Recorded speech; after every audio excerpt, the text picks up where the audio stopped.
You ain't gonna believe this, but you used to fit right here. I'd hold you up and say to your mother, this kid's gonna be the best kid in the world. This kid's gonna be somebody better than anybody ever knew. And you grew up good and wonderful.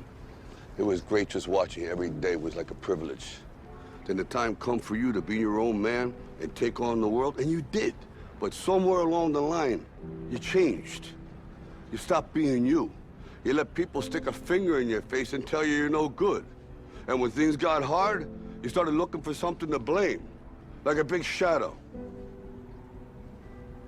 Let me tell you something you already know. The world ain't all sunshine and rainbows.